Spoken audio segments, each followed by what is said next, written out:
Monarch is a multi-line Braille display, but it includes also all of the features of the Braille Note. It is also a device that will be able to display images, graphs, tactile images. This is a big revolution.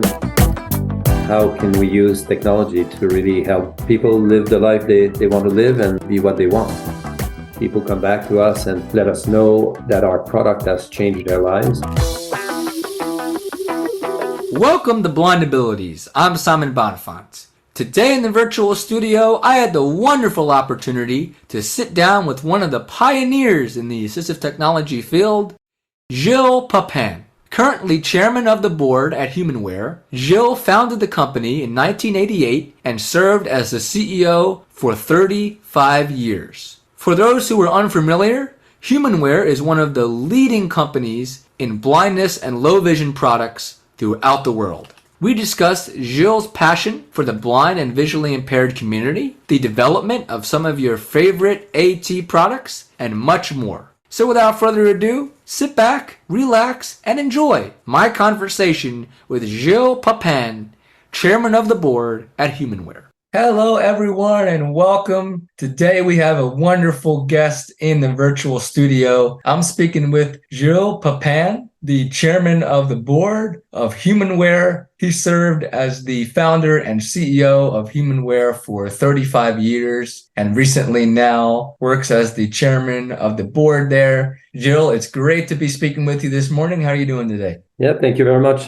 Simon, for having me. It's a pleasure to be here. Great. Well, we know this will be a wonderful interview, and I know that I can speak for many in the blindness community, as I am a proud user of the Humanware products and have been for many years, that you really have done some great work. You and your team have done some great work to do some wonderful things for the blindness community, and we really appreciate that. Thank you. And you're right to mention that it's certainly a team effort and a group of very passionate people that are passionate about technology, but also how can we use technology to really help people live the life they want to live and be what they want. That's terrific. So for those who are not familiar with Humanware, can you give an overview of what Humanware is? Well, Humanware is a company that was created in 1988. In fact, it's a merger of two companies, one called PDI from New Zealand and one that I founded called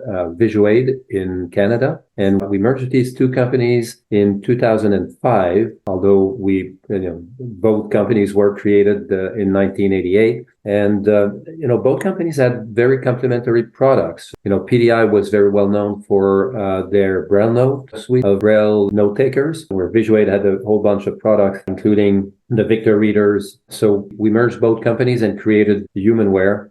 And the company really focuses on the use of technology, but really the innovation. So the whole idea is innovation is not only about technology. It's very often about other way of thinking, both from a marketing, from a sales perspective, from a customer service perspective. And I think what differentiates us from many other companies is this innovation, but innovation being also really at the service of the visually impaired community. And that has been our focus for the last 35 years. Great. So you are chairman of the board. What does that entail? What are some of the things you do in your role? Well, that's a good question because I think it changes every day. It's a role, being chairman of the board is more a coach role. So I work a lot with the new CEO, Bruce Miles, that has been appointed last year, the 1st of July in 2022. I had worked and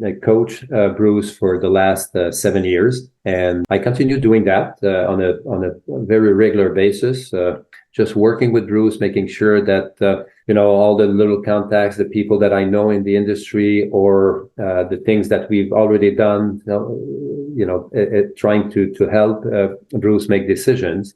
That's on a more regular basis, but I work with the team also on things like all kinds of strategic planning, all kinds of budget development, and also my passion has always been around product design and product development. So I work with the team also just to make sure that we're still going in the right direction. Okay, great. Why don't we talk about your story? I know that you are sighted. How did you come into the blindness field many years ago now? What was your introduction to blindness, and where did you see yourself as filling in that need? Yeah, well, I guess people would expect that I would say, my mother, or I had a friend that was visually impaired, and that got me interested in that. That was not the case, although my mother today has macular degeneration, but it was she was diagnosed probably 15, 20 years after I started the company. The story is that I was working. I'm an engineer, and after my master degree, I started working for a telecommunication company in Montreal, Canada. And there is an institute for the blind in Montreal called the Institute Nazareth and Louis Braille, and they had issued a request for proposal for helping them with new technologies that were coming, for vision impaired, that were coming to them, and they didn't have the internal resources from a technology standpoint to really work with them. So I got interested. I saw that ad, and I was very much interested. I visited them. I asked my boss to come with me. We made a proposal, and we won the contract. So I started working with this organization, and I saw, it was in 1986, maybe 86, 87, and it was really the beginning of the technology being used for visually impaired people. So I saw the importance of this technology, and it was so rewarding being able to just do the little tricks and adapt technologies that were coming from the US, in fact. And we were just trying to get some blind or low vision people to be able to use those technologies. And it was so rewarding seeing those people being able to do things that they were not able to do before. So that got me very interested. And there was this executive director of this institute that I know why he was he was interested in me, but he really wanted me to start a company. And one day he called me in his office and he said, "Gilles, I really want you to start a company. I'm ready to put the money on the table to help you start the company, and we'll help you in any way we can." So I accepted, and I started the company, and we created at that time a company called VisuAid. And we, from there, we developed a first product that was called Iris, which was a reading system for the blind. And from there, we developed other products and created, further Humanware later, and got to where we are today. Oh, that's great. And Humanware has been the leader in the blindness technology landscape for many years. And I know that your tagline is "See things differently." What do you feel like sets you apart and makes things different about Humanware from the other technology companies that are on the market? As I said before, I think it's all about innovation. I think Humanware, when you look at how technology progresses in the mainstream, you see some technologies at different points in time that are really changing things. And I think Humanware has been working at every step, for every new technology that would arrive on the market, we would be very early adopters and bring this technology to the visually impaired. And the thing is, the needs for visually impaired is so strong that they're ready to accept that even if the technology is not mature at that point, people will use it. So a few examples.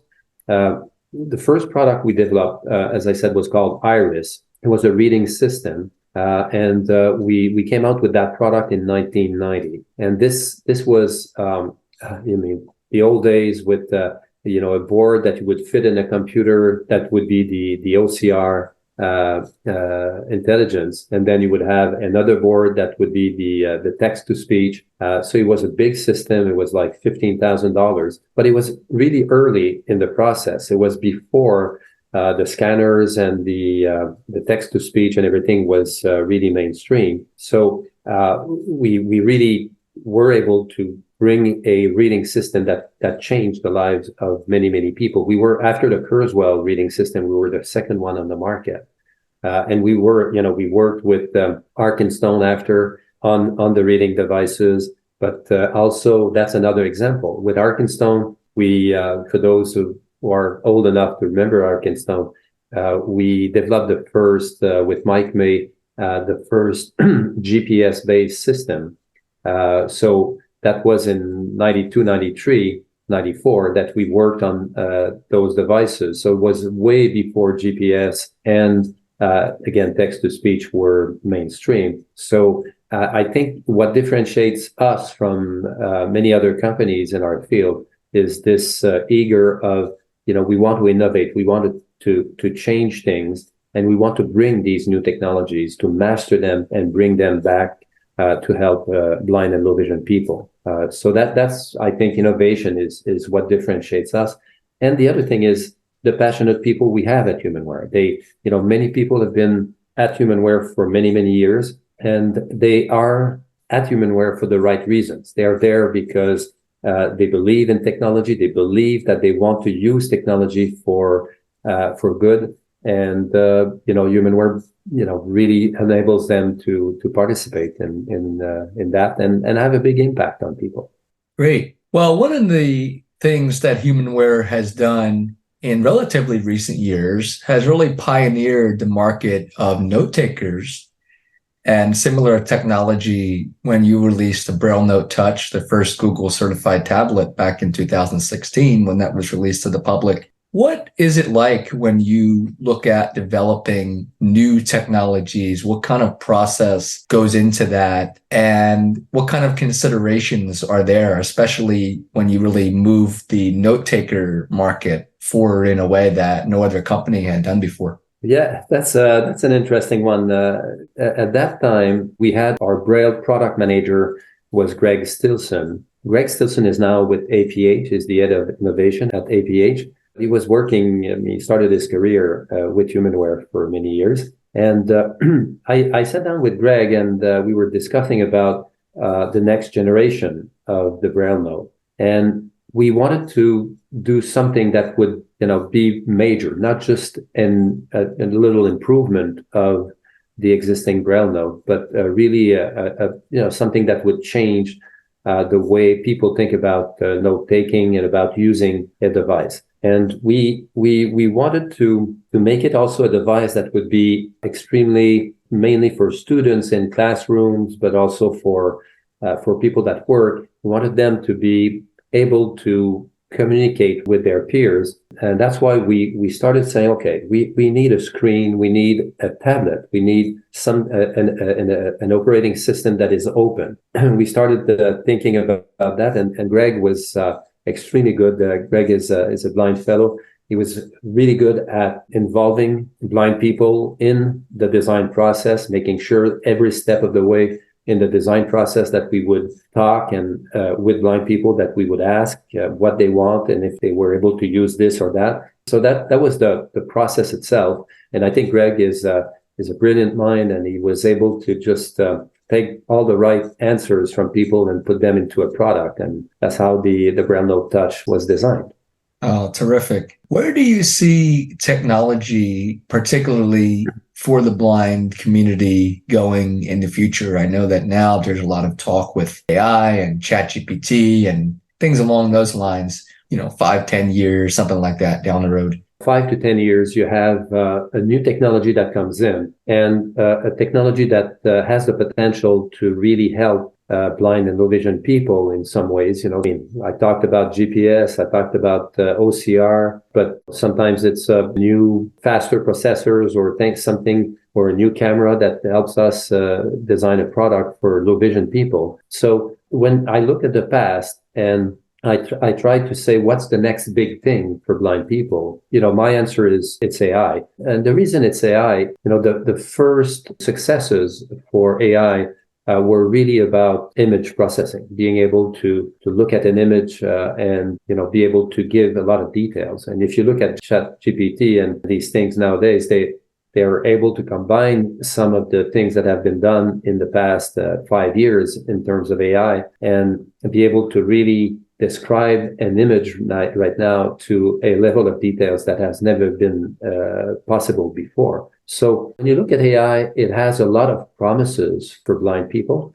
And at Humanware, we've been, working on, projects involving AI for the last 5-6 years. But it's been extremely difficult to bring it back into a product that would benefit the blindness community. But we're still working hard on that. We came out with a first application for GPS or for navigation, where we're able to use AI to identify doors. The concept is simply that on the device, you have in fact, 2 cameras. But if you just pan around with the cameras, when you're facing a building, it will detect the doors and it will guide you to the door. So that's the kind of things I think we are able to do today. But the dream is certainly, and it's not only Humanware, but every company should be able to use AI in the near future to do all kinds of things, to describe scenes. Imagine a blind person going into a restaurant and trying to find a free table for him,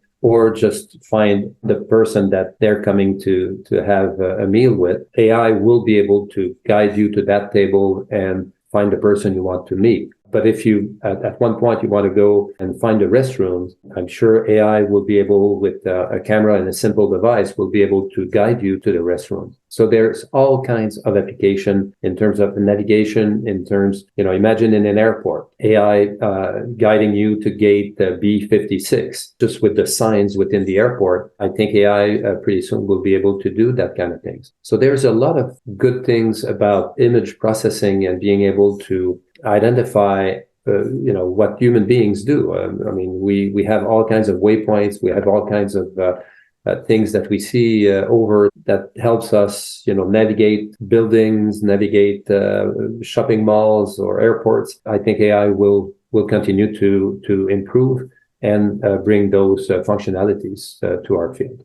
That's terrific. So you've been working in this field for a long time, as we have talked about previously, and we've talked about some of the great products that you've worked on, that you've developed. And as you just mentioned with AI and other technologies, the technology is incredible, but really that becomes more when you pair it with the users and what the users do and the users in their day-to-day use case scenarios. Can you share one experience or one encounter that you've had with someone who has really benefited from your products to the point where you have come back to realize this is why you do what you do and this is why you're involved in this field? Well, I think this is, I think we have that kind of example on a daily basis. People come back to us and let us know that our product has changed their lives. I remember just one example, but I can give you more if you want. But I was at a conference some years ago. A lady came with her daughter. She started crying, talking to me, saying, that the device that she got from us has changed the life of their daughter. And it was a simple device, a low vision device. And all of a sudden, when you lose sight, when you're studying, maybe you're 10, 15 years old, you get discouraged. It's more and more difficult to read. And it's, our little device, it was a Connect 12. And the daughter, just because of that, she succeeded. She completed her degree, and the lady was just, in tears, saying how this has changed the life of her daughter. Many people, and I can go back to the reading systems. People were coming back to Humanware at our customer service and saying, now I can read by myself. I can, just take the book or take the newspaper and just put it on the scanner. And now I can be independent. So many people today take for granted the technology that is there. for the blind, but it was not there 35 years ago. And when it was not there, people were relying on other people to get around or to read or to do, whatever they needed to do. Nowadays, I think we've solved, the two big things is access to information on one side and navigation, orientation and mobility. And I think we've gone a long, long way, and we see a lot of people that are saying they've seen before and they see now we have a lot of good products that can help us do what we want. So I think there are many examples, but on a daily basis, our customer service people or our tech support people, they really spend a lot of time with our customers. It's so rewarding to see. Sometimes it's little things that really gets people excited, but they always say how important these products are for them. So that's how we pay our people. And even our R&D team, we tell them many of these stories. And that gets them very, very passionate about developing products and understanding the impact it has on our customers. Oh, well, that's great. And I know as I was preparing for this interview, I was telling people about you and saying that you're a celebrity in the blindness community. And I think it's just because of that these products are so influential. I know for me, I've been a Braille Note user for many years now, using the Braille Note Touch Plus, and that's helped me get through school. And when I give presentations and when I do my music as a musician, I use Braille and all these things that I would not be able to do without access to Braille and access to these products. It really is true how influential your products are on a daily basis. I know something that we haven't touched on as much is the Victor Reader Stream line of products, which is very popular and has been for many years. And now we're on the Victor Stream third generation now. What do you feel is the reason that people love the Victor Stream so much? And how does it fall into that category of just a day-to-day use case in so many people's lives? Yeah, the Victor Reader Stream is a product that is part of a product line called the Victor Readers. A bit less known in the US, but the Victor Readers idea right from the start was to replace the cassette-based, books were recorded on cassette. And we wanted people to have access, to be able to go to chapter 4 or go to page 50. So we started working on that with the DAISY Consortium worldwide and developed a first device called the Victor Reader. At that time, it was the first one. And it really was an amazing device. And the fact that the libraries around the world were adopting this new standard changed everything. So libraries producing books for the blind, audio books for the blind, they all switched to the CD-based devices, and we provided a lot of those devices. Now, the Stream was a good story. The Stream was, I think, very often, and I think all of our products that were extremely successful were designed by blind people and involving blind people.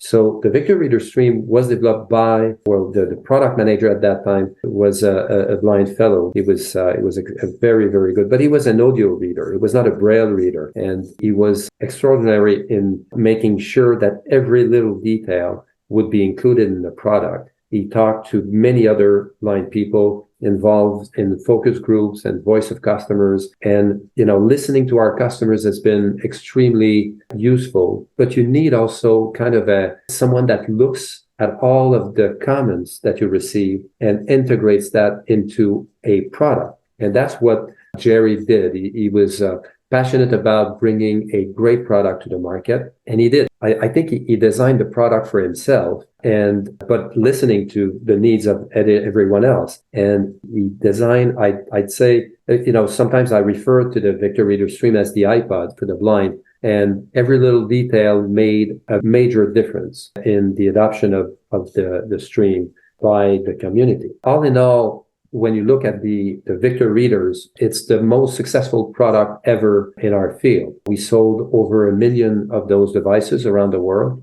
And it's been so great to see how people have adopted the product, have asked, they're using it in ways that we never thought of. And they're really good about using it and developing it in a way. And we receive a lot of feedback, and we try to, every new generation that we come up with, we try to include those new features that people want. But yes, it's been a great story. But again, we've talked about the Braille Note Touch. We've talked about the Stream. Those two products have been, just great. But they were designed by blind people and with the help and with the community itself. So you cannot go wrong when you do that. It creates great products.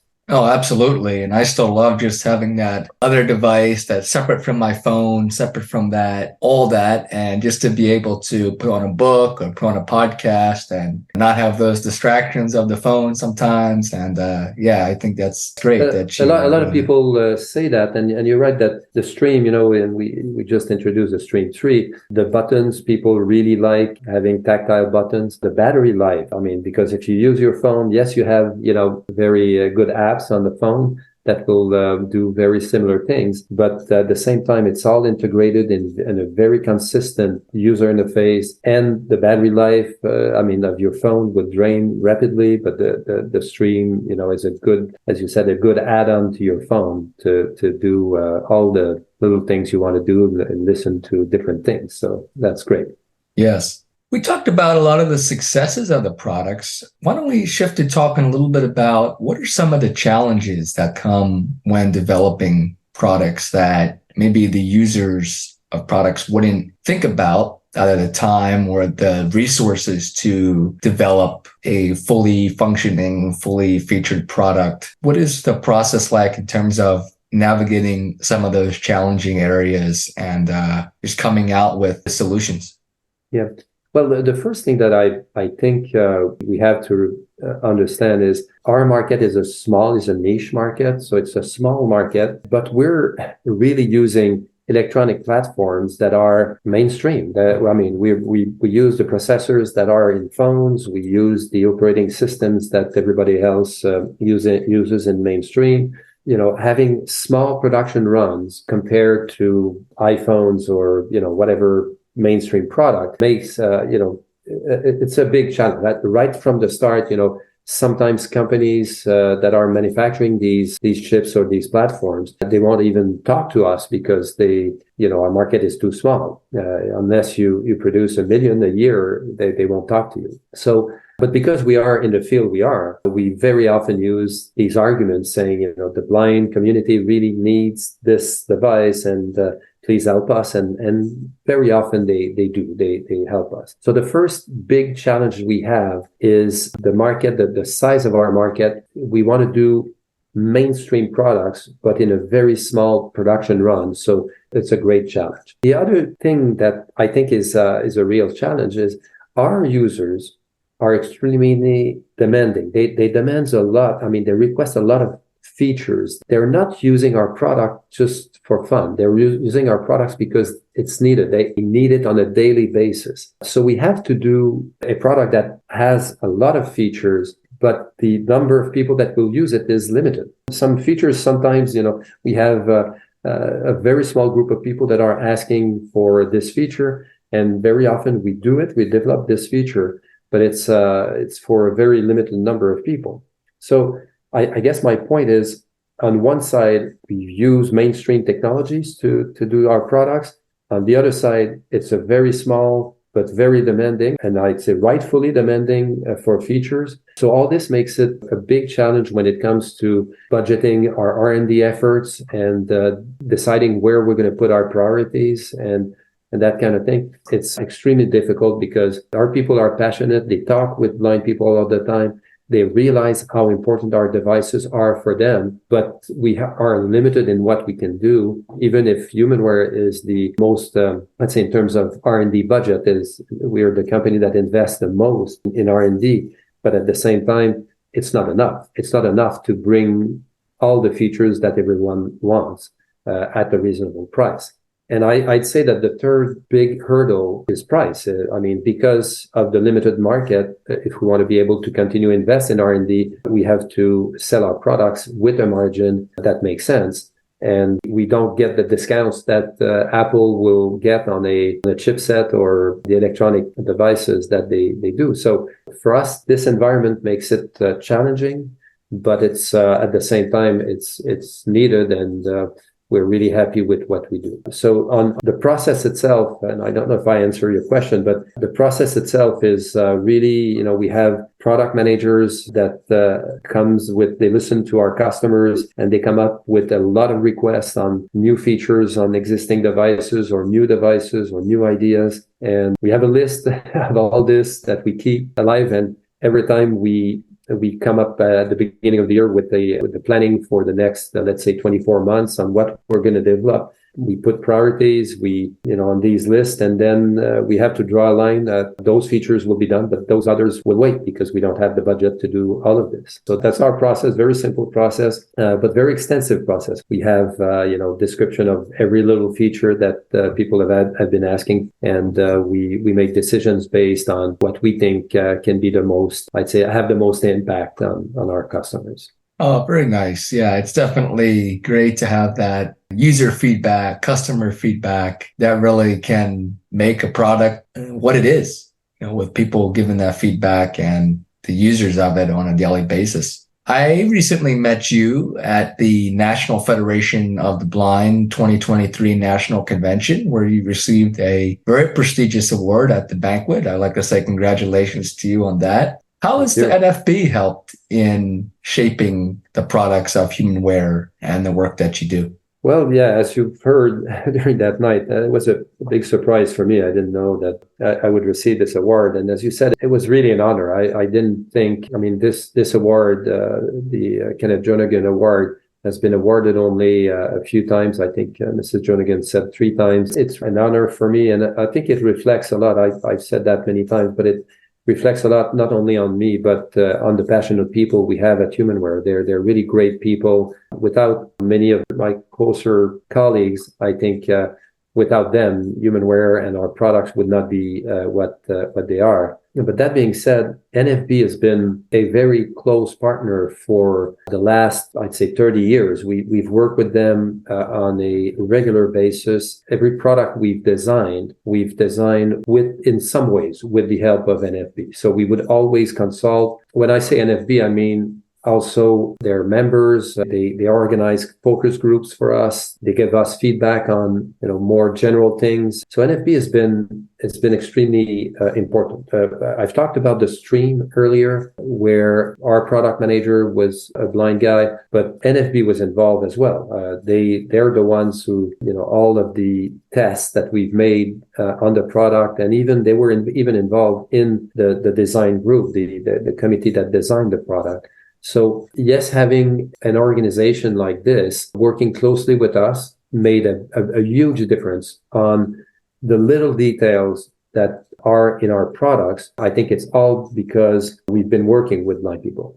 Now, NFB they're the main partner we've worked with for all these years, but we've also worked with a lot of other organizations. I've talked about APH, the American Printing House, before. APH in the last 5-6 years, they've been extremely helpful in working with us in developing new products. I don't know if you've heard, but yeah, if you were at the NFB convention, we're developing a product called Monarch, and Monarch is being developed with APH.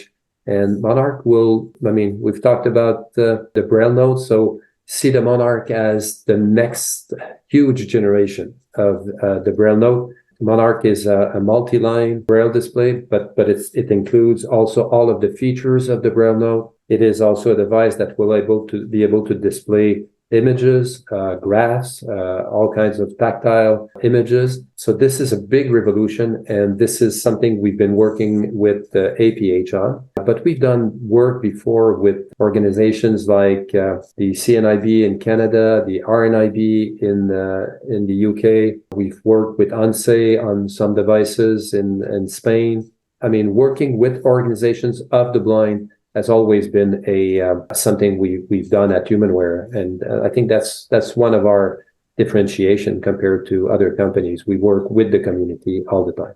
Yes, I know with the American Printing House for the Blind, you have worked on the Mantis and Chameleon, I believe. Is that correct as well? That's correct. Yep. And we've done on Low Vision, we've done a couple of products with them also. Yeah, no, it's been a great ride. And again, NFB has been really at the center of everything. And in the Monarch, NFB is also a partner. It's really NFB, APH, and Humanware that are developing this. NFB has always been a great partner for us all of these years. Great. Well, as we close today, with your many years of experience, what advice would you give to someone who is blind or visually impaired who would like to work in the field of assistive technology and to make a difference in those areas, or maybe to start a new company? What advice would you have for someone? My first point would be right now, my analysis of the market is we're in desperate need of newer startup companies that have this passion about changing things. So there is space. So our industry has started in the early 80s. And all these years, there've been consolidation. So companies that have got together, companies that have bought other companies, companies that have disappeared. And right now, I would say that we're at a point where there's Humanware, there's a couple of other companies. Obviously, there's Vispero also. But there's really a need to, I don't know how to say this, but to come back to companies that are small, that wants to change things rapidly. And we're in desperate need of that. So there's a need for new companies coming in our field. The second thing I would say to those people who would like to start a company, the first thing you need to do is make sure that the product you want to bring to the market meets the needs, an unmet need. If you're trying to come in this market, consolidation has already happened. There are strong companies that have strong distribution networks. So make sure you differentiate yourself with a great idea, something that people have not thought of, and come and be very, very patient. It will take time for you to bring the product to the market, and it will take time for you to get, I would say, the market listening to you. But once you do, people adopt the company, and then it starts, and you have a brand, and you start being able to develop other products. And that's not from blind people, but on a very regular basis, I receive people that are calling us, searching for money, searching for help. They have this great idea of a product and they want to finalize the product, but their thinking is always from a technology standpoint. So they have not talked to blind people. They have not done their marketing homework. So they don't know if there's a market. They don't know if the price point they're going to have is acceptable or not. And very often I have to sit down with those people and tell them, okay, sorry, this product already exists, or the features you have in your product, that's not what people need. Very often it's a navigation device. So it's an orientation and mobility device. It tries to detect obstacles and things like that. So my point is, people that don't know the market well will come up with products that are not needed or already exist or are not the right features that people need. So starting a company is not an easy job. It's a very tough and a very long process. But the thing is, so I would encourage people that have idea, that have differentiation in their mind, the way they want to do things. I would encourage them very strongly to come up. There's a need and there's space in our field right now for newer company, for startup companies to come in and have success. So yeah, please come. And if you have great ideas, don't hesitate to call me. I'd be happy to help you find the right process to get there. Well, Gilles, I'd like to thank you so much for taking the time to meet with me and talk to the listeners about your wonderful life and your career and your journey into your work of making these wonderful products that help the blindness community. Is there anything else that you'd like to say before we close? Well, thank you.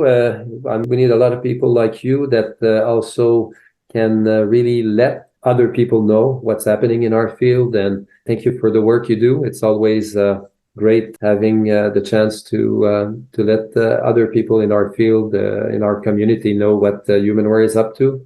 So thank you very much for your time today, Simon, and I'm looking forward to see you somewhere else at a convention. Very good.